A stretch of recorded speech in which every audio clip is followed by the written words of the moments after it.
This time I'm going to show you how to make this really simple child's backpack. It fastens over with a flap with a magnetic snap, and of course you can close the top by pulling the cords in opposite directions, so you've got a drawstring top.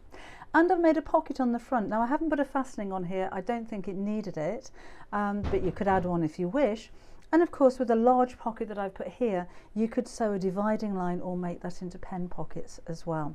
So it's a quick and simple make, but I think it's going to be one of those makes that is going to be enjoyed and used so much, whether that's for a PE kit or a nursery bag or even a swim bag. I just think you find it's going to go down very well with whoever it is that you make this for. So I said it was a very simple make. Let's get sewing. So my main fabric pieces, the outer pieces, I put G700 interfacing on the wrong side.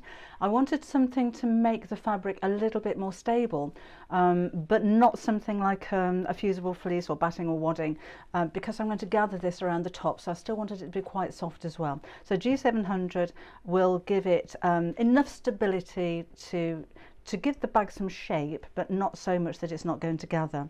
So those are my two outer pieces. I've chosen the orange for the lining, and I have my two flap pieces, my pocket piece and my pocket flap piece. So let's make up the pocket first of all. So with the flap, I'm just going to round the corners of this. I haven't put any interfacing on this.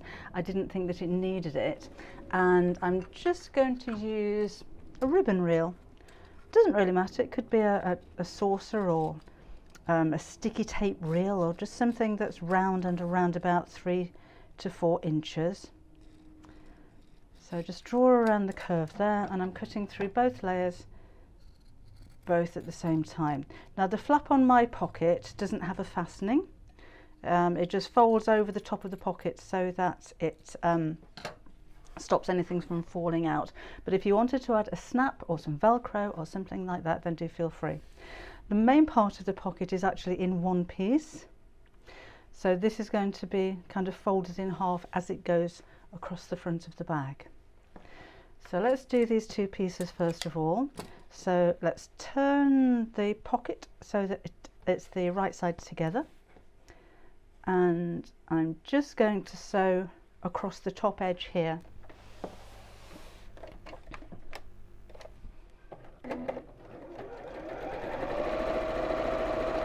And I'm just using around about a 1/4 inch seam allowance, or the edge of my presser foot seems to do the trick. So while we're here, I think we'll sew the flap pieces right sides together as well. So I'm going to leave a gap in the top. So those are my two pieces. I'm going to leave a gap in the top here of about 3 inches so that I can turn it the right side out. So if you wanted to pop a few pins in there to secure it, then that would work very well. So a little back stitch there. When you come to the corner, stop with your needle down, and then make this a nice curve, because this is going to form the shape of the flap. So if you need to take it a little bit slowly as you go around the curve, then that may help. And again round this side.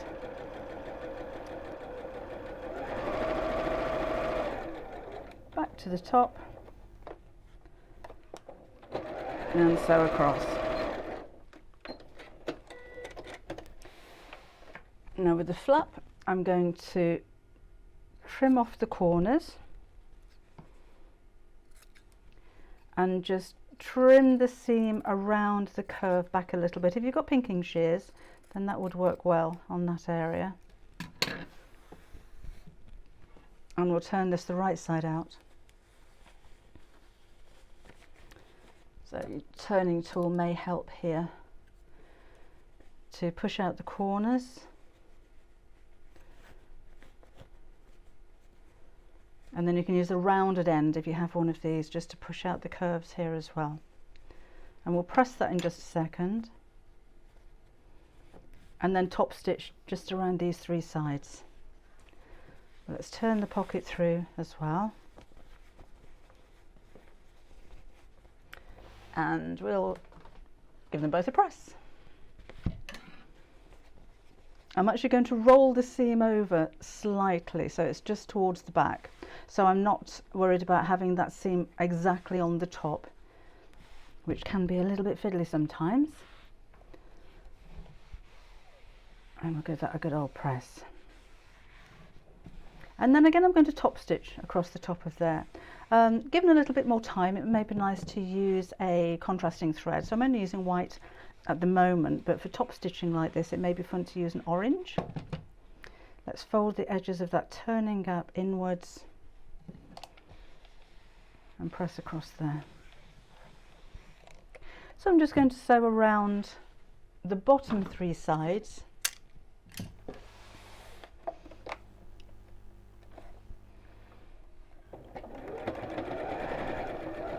And again, you'll see these stitches, so it's nice to have them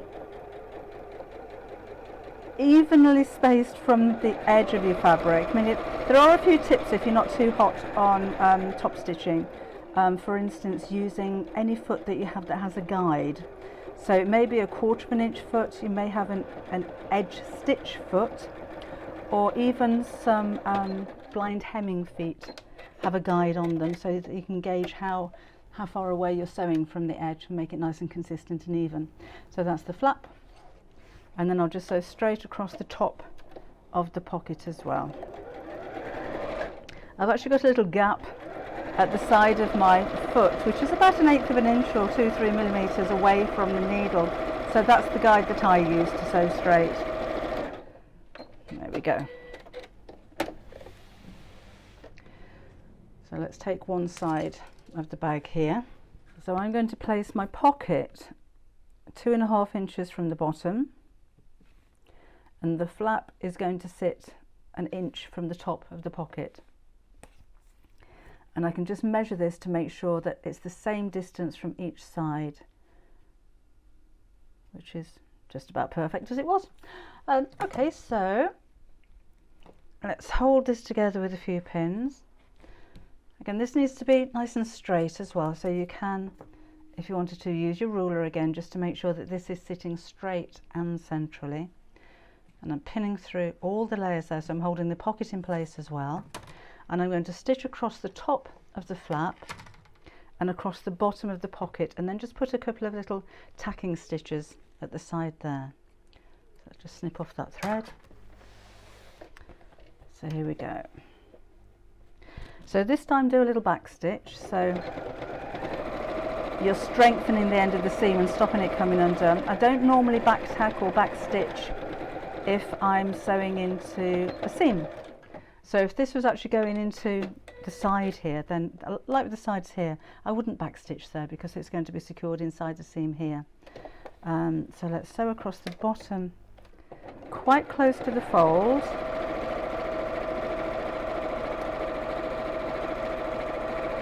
And then just a few stitches into the side, just to hold the pocket in place while we construct the rest of the bag. And the same on that side. So close to the edge, that's within the seam allowance. That's just like a securing stitch, if you like. So that's the front of my bag. What I also need to do is to add a couple of ribbon loops for the cord to go through at the bottom of the bag.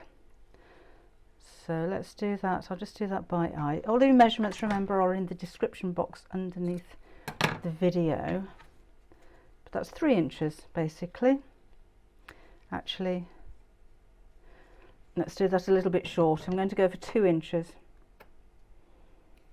or 5 centimeters.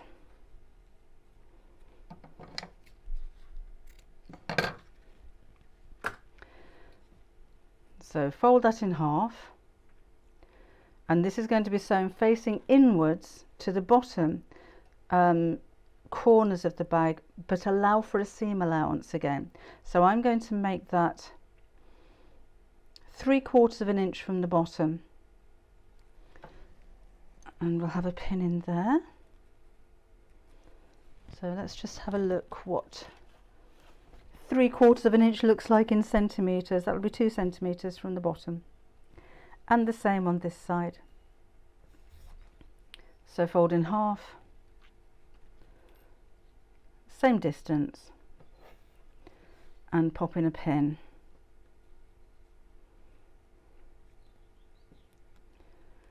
And then we'll sew again within the seam allowance a couple of times over there, because I want that to be a nice strong seam. So close to the edge, and I'm just going to sew over a couple of times, and the same on this side.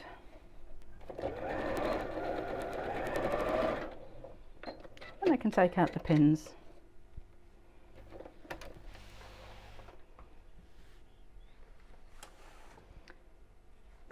Right, so now let's sew, and you can put pockets on the inside, like patch pockets if you wanted to as well.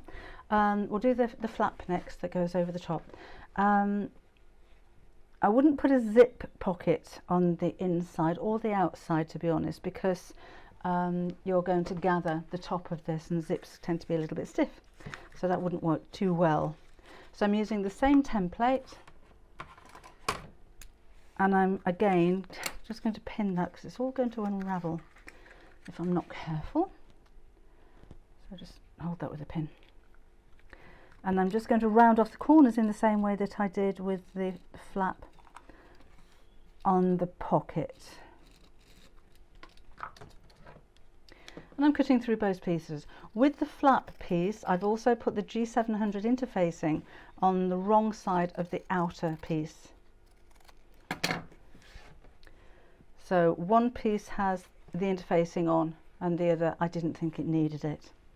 We're going to fit one part of the magnetic snap to this, so let's fold it in half and crease the center point, and then we're going to take the back of the magnetic snap and place this over. Actually, what I'm going to do before I do that is put a little piece of interfacing over the area that I'm going to add the snap, just to make that a little bit stronger, because I've only got one layer of fabric here. So again, that's just a spare little piece of the G700, so let's just add that to the back there. That could be a scrap piece of fabric, it really doesn't matter. Okay, then I'm going to take the back of my snap and place this about 1 inch, 2.5 centimeters from the bottom, with the hole directly over that center crease line, and just draw through the outside pieces. This is a 14mm snap. It doesn't matter the size. It could be an 18mm. It really doesn't matter for this. Make 2 little snips into here, and then the thinner part of the snap. So you'll have 1/2, and there's quite strong magnets. 1/2, which is the magnet, which is the fatter part, and the thinner part doesn't have the magnet. That's the one that I'm going to put on here, and push the little prongs through the holes, take the back, fit it over the top, and you'll probably find it easier to squish those prongs open. So that's fitted. Then we're going to sew the front of the flap right sides together with the back. Again, if you wanted to pop a few pins in there, that's fine. I'm just going to sew through these sides and leave the whole of the top section open.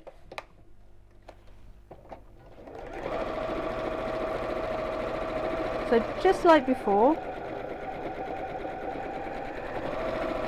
sew around all 3 sides. Now this is where I like to leave at least 1 inch for the snap being away from the edge, because I don't want to have to try and maneuver my sewing machine foot around the snap. So I've left plenty of room to be able to get my foot there. If you do have trouble, and if you put your snap a little bit too close to the edge, then there's no harm in just putting the zipper foot on your sewing machine, and that'll be able to take the needle closer to the snap. Alright, let's snip away the excess fabric on the corners like I did previously, and then we'll turn this the right side out.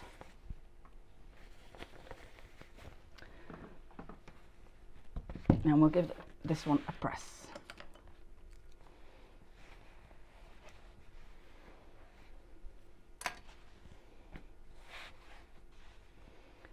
So with the seam right on the edge. May help if you have a little bit of best press or spray starch to really give that a nice crisp finish. And just like before, I'm going to top stitch around these 3 sides.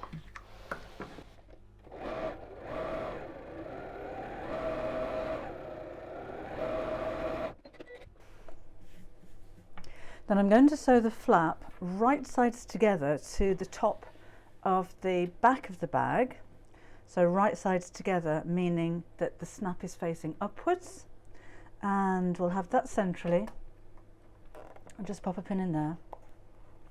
And I'm just going to sew straight across the top. That's quite close to the edge, so just within the seam allowance.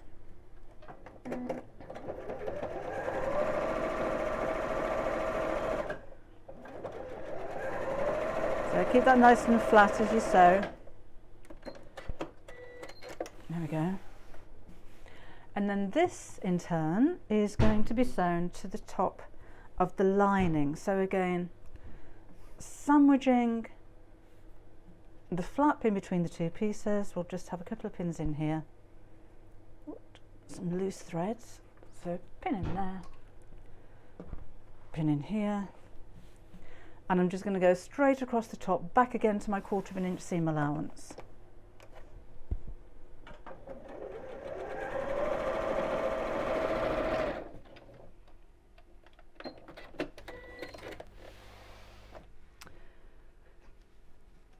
And then we'll sew both of these pieces right sides together. So open this up, open this up, and we'll go right sides together. And I'm just going to put a pin in the top here so that I know that those seams are matching, because those are going to be noticeable if they don't. I'm not worried about which direction the seam is facing. This seems to want to all go towards the lining, so I'll just allow it to do that.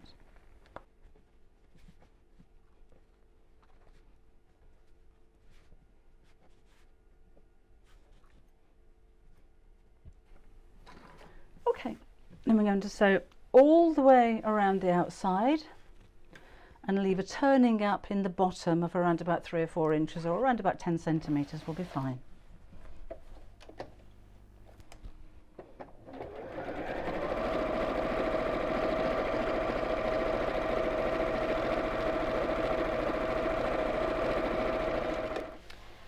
So now let's take out my pins, and we can turn this the right side out. So again, I'm just going to snip across the corners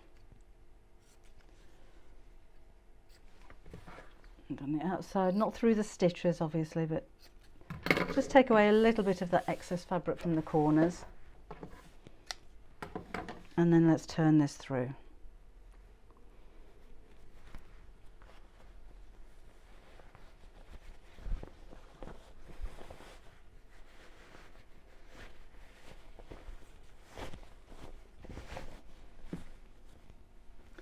So again, I can take my turning tool and just push out the corners at the bottom.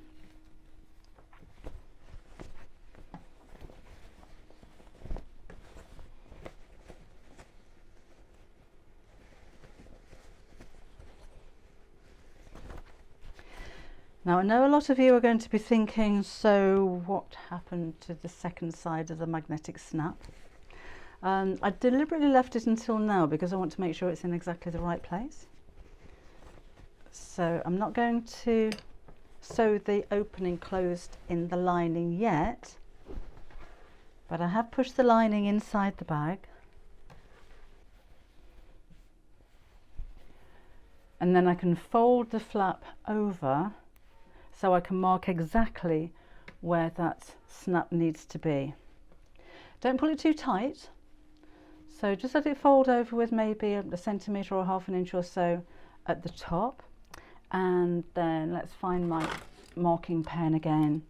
And I'm just going to put a little mark where that sits.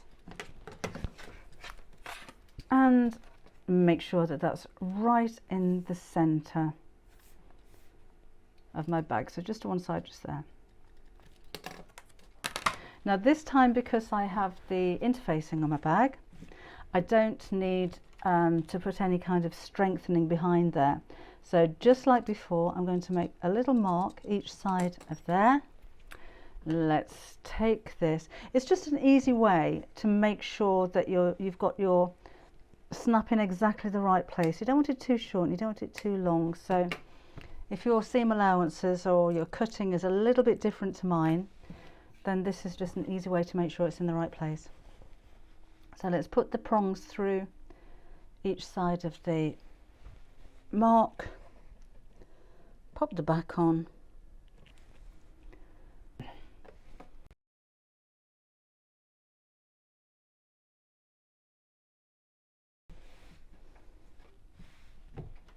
so now we can sew the hole closed at the bottom of the bag.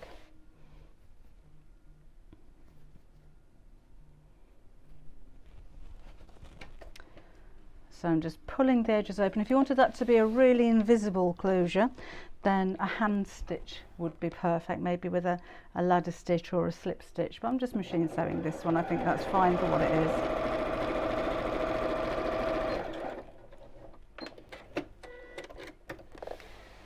And then we can re-push the lining inside the bag, like so.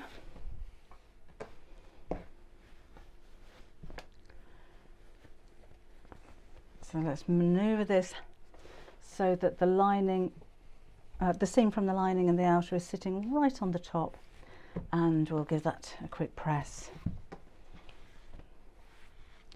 And then we'll need to make a channel for the drawstring to go through. And as I said before, there's different ways of doing this. I was just trying to find a way which is quite quick and quite simple. But you could have added another channel across the top of here, or different ways of doing it, but this is how we're doing this one. So first of all, I'm going to top stitch very close to the edge. So if you have a free arm on your sewing machine, that may be useful for you. I'm just going to sew from the inside, so keeping the flap nice and flat and away from the bag.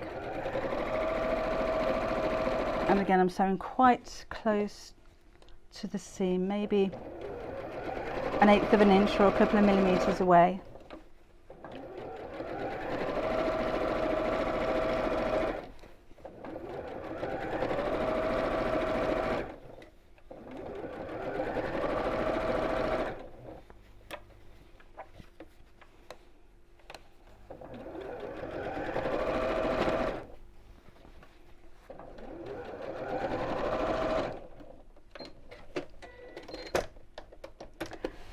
And then I'm going to mark where the channel is going to go. So I'll take my erasable ink pen. Do test these, by the way, if you're using a friction pen, because sometimes they can mark your fabric. And I'm going to draw a line 1/2 inch from the top.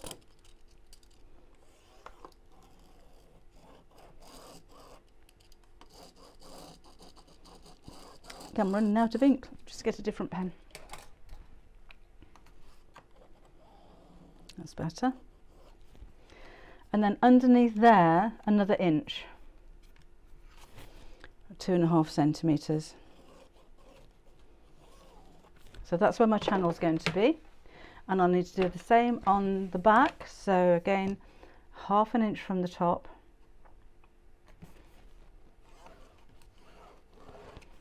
and then 1 inch down from there, and that's a nice wide channel. Remember, I'm using piping cord, which is quite thick, so I want the channel to be deep enough to be able to take the cord.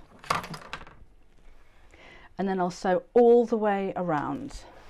So this time I will use the free arm on my sewing machine.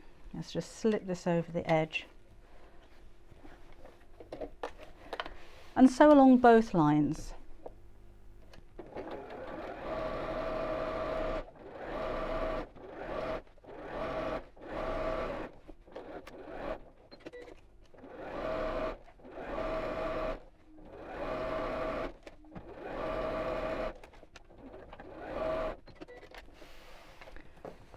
So let's just snip off the ends of the thread. You can go back on there now. Let's snip away here. Make that nice and neat. And then I'm going to take my quick unpick and unpick the stitches in between the 2 rows of sewing. Actually, before I do that, let's take away the ink marks. So I'm using a heat erasable pen so the iron makes them disappear. But again, do test that first, just make sure that it's not going to stain your fabric. Sometimes they can, they're not really designed for fabric. Although I do use them an awful lot, to be fair. Snip that away. Right. So just through the one layer, I'm not picking the lining, I'm just unpicking the outer fabric. Not all the way up to the seam, so probably about ½ an inch's worth. And just, oh, once you catch one stitch, then it makes it a lot easier. There we go. Just pull that apart.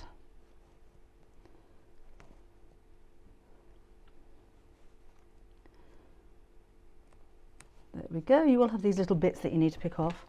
And we'll do the same on this side. So now I've got a nice wide gap that I can put my cord through. So it's always as well to cut your cord a little bit longer than you're actually going to need it. And then you can try it on for size just to make sure it's going to fit. So I'm going to tie a little knot in one end just to stop it fraying. You could put a little bit of tape around the edge if that works better for you. And then my pin, I'll go into the knot. If you just pin straight into the cord, then it'll fray all over the place. Okay. Then we're going to go through the loop at the bottom and then into the side here and all the way around the channel. So just keep feeding that through. Ribbon would work just as well if you prefer, if you don't have any cord. Even depending on the type of bag that you're making, it could be a nice piece of string even would look good with some fabrics, as long as it's comfortable to wear. So just keep going all the way around.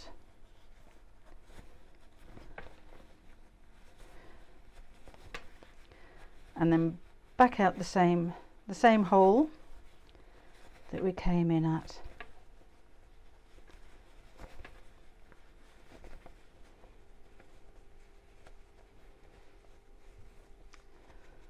So where are you? There we go. So let's just pull this through.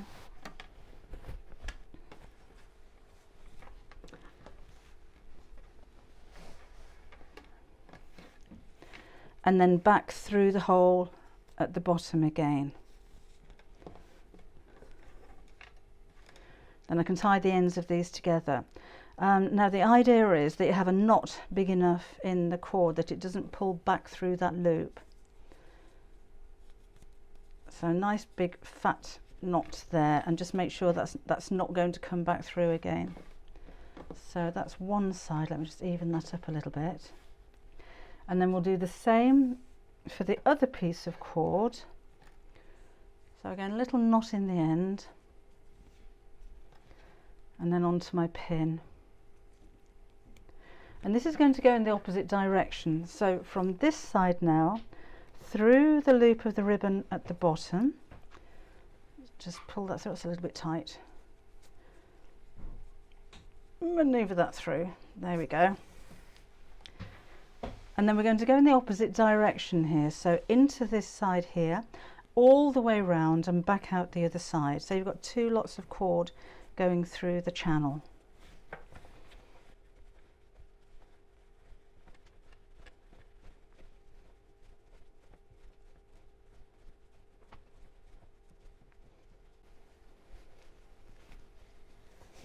So let's pull that through again. And back down, just like before, back down through that loop.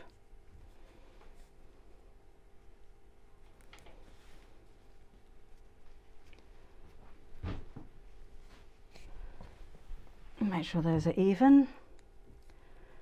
and then another nice big knot on the end.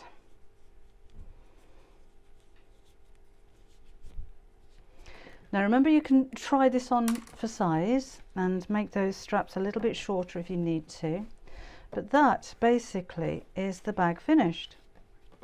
Let's just even those cord pieces out again.